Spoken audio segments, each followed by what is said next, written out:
Fed officials on board with more modest rate hikes. This is a Reuters story. According to Fed officials, more interest rate hikes are expected as the central bank aims to cool inflation. New York Fed President John Williams stated that moving a federal funds rate of between 5 points to 5.25 seems a very reasonable view of what we'll need to do this year. However, he also noted that the Fed would probably be able to take smaller steps relative to the pace of past tightening campaigns.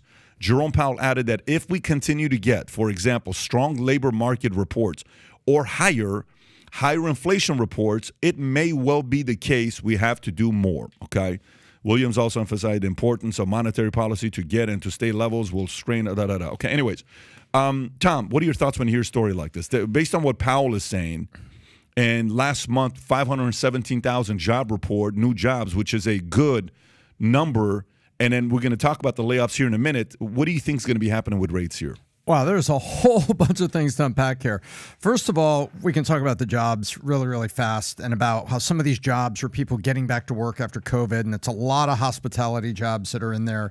But when you get that report that the White House does a victory lap on down the street, Powell sees that and goes, I got to keep raising rates. This economy is too hot. So it's does the White House really want Powell to be reacting like that?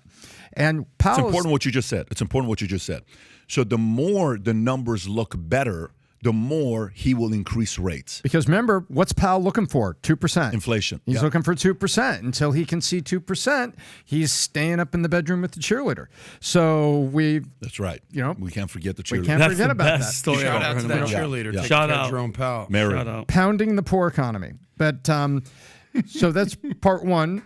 Part two of this is what Powell is saying is, okay, I'm only going to go to quarter points and I'm going to stretch them out a little bit. But he's still raising rates. He's still raising. So what he's saying is, yeah, the economy now has a grade point, is now got about 50%, heading toward 60%. So it's still an F, heading toward a D, but it's getting better. That's all Powell's saying, is I'm going to stretch it out, but I'm still raising rates. So rates are still going to be going up. Mortgages aren't going to be going down. And what was very interesting, and I flipped you a text on this yesterday, but Jamie Dimon is saying, hey, we're not out of the woods yet. And down the street at B of A, because Jamie's JP Morgan Chase, down the street at B&A, their research yesterday was talking about the same charts that we talked about on the podcast almost a month ago about savings and credit card debt. And they're saying it's not going to take much unemployment for this to be a very hard landing. So we're not out of the woods yet, and I think that's what all of this is pointing to. Here's what's crazy. Do you know when is the last time? Do you know how many times we increased the rates last year, 2022, not including when we did this year? How many times we increased rates last year? 6 times? 9? 7 times. 7 times. Last year was 7 times. Okay. Do you know when's the last time we increased the rates 7 times in 1 year? Do you know when's the last time we did that? 1980. Was that, wait, was that 0506? 2005 is the last time we increased it 7 times, okay? We did 8 times, one time, which we increased it 8 times in a year. But so anytime the rates go the way they're going, what follows is unemployment. That's the Phillips curve. The Phillips curve says interest rates, inflation high, unemployment low. You flip it, inflation, unemployment high, inflation, interest rates are low. So those things go against each other, right? So the way it's looking right now, if they keep pushing, I know, Vinny, this is something you study very closely. If they keep pushing this, unemployment is going to crash tremendously. By the way, fun fact. You ready for this? Yes, sir. How many times you think we lowered interest rates the most in a single year? What is the record of the most times we ever lowered interest rate? What was the year and how many times was it? I'd be so curious to know if you know. You're probably not going to get it right. So don't go to the year you're thinking you're going to go because it's economic expansion. It's a different year. What is the most times we lowered interest rates in a year? I just want you to know, before, why did you guys think? I just went from fearless to fearful. Like right now, it just happened. I'm fearful. What's the most? What do you think? Was it 2008 when we dropped everything to 0.5 point and we dropped like 5 times? Now, what is the most times we lowered interest rates in a year? Once? I'm guessing, this is pure speculation, it was under Ronald Reagan in the early 80s. So it was 2001. Okay. But then here's the question. How many times did we lower it? How many times did we lower it in 1 year? In 1 year. It's a crazy number. Like, I had to keep reading this article over and over and over because I couldn't believe it. Is it 8? 9 times? Was that the Was that the 9-time drop? It was in 2001, and people are commenting right now because they Googled it.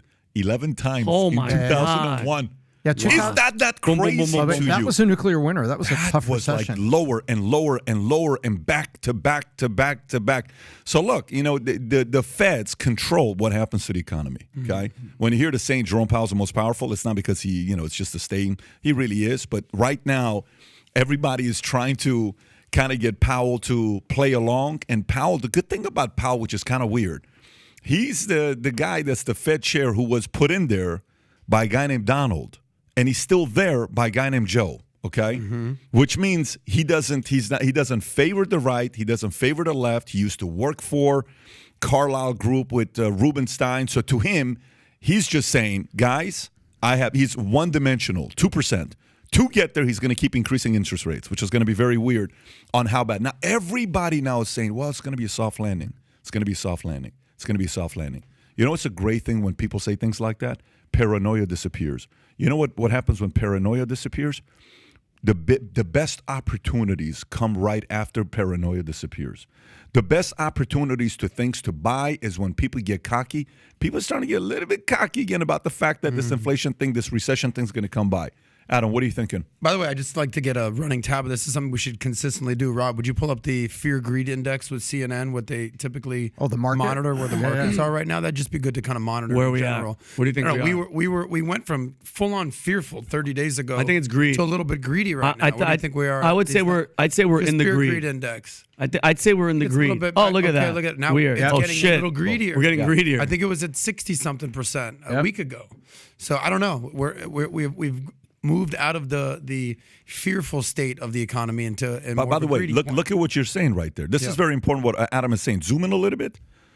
Zoom in. Look at 1 year ago. What was the score? Fear. Everybody was scared. 33 a year ago. But a month ago, we were 51. Yeah. So from 51, we've gone to 72. Yeah. And a week ago was 76, which is extremely greedy.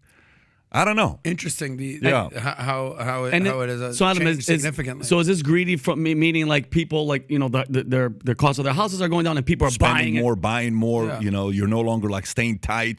99-cent store. You're not going there anymore. Oh, you're not going to really? the discount Oh, wow. store. It's the opposite of fear. It's Holy- like, all right, let me get out there and explore a little bit. Fearful, fearless. Like people are fearless today. Today's fearless. Yeah. Well, I think since you're kind of giving us a history lesson on the amount of interest rate hikes and lowering it, I think it's important to note it's currently at 4.5%. We're talking about the Fed fund rate, right? And that's the rate at which commercial banks loan each other overnight money to match reserves.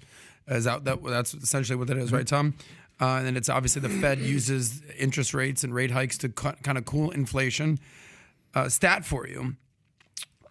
We talk about what mortgage rates were you like this.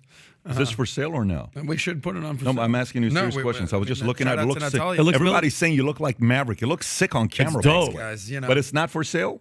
No, it is for sale. You could buy it off my back right now. I've got extreme greed right now, guys. That's right. I'm no longer fearful. For $3,000, my shoes are for sale.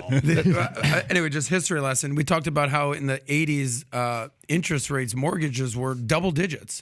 Do you know what the Fed fund rate was in 1980 when Ronald Reagan took over presidency? 20%. That's what banks charged each other to borrow money. 20%? Are you kidding me? It's at 4.5%. By the way, it went down to 0% in 2008 and then during COVID. So these dramatic rate hikes and lowering the rates, this is what makes America tick, right? We get so caught up in politics and fuck Joe Biden and fuck Trump and this, that. But this is we talk about Jerome Powell being the most powerful man in America. These rates are wildly different. And how does this affect you? This affects you with your mortgage, with your loans, with your car loans, with what you're paying in student loans, what it costs to borrow money, small business loans.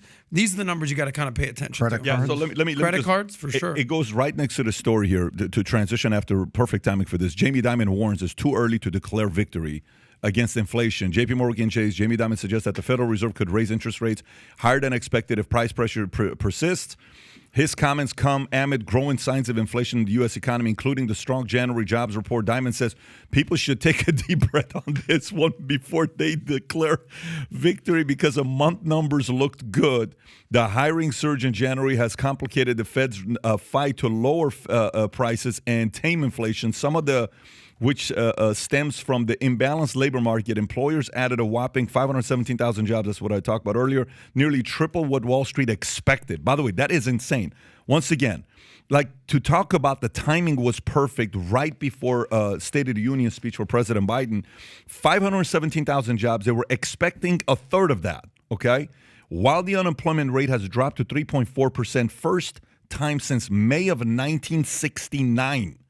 Okay, May of 1969, the Fed last week voted to raise its benchmark interest rates to 4.5 to 4.75 and signaled that more increases could come this year. Okay, so if you enjoyed this clip, you want to see another one, click here to watch another clip. And if you want to take advantage of the latest Gold Signature Series products that just came out, we have a bunch of new merch that's out. This is a color-changing mug when you drink coffee.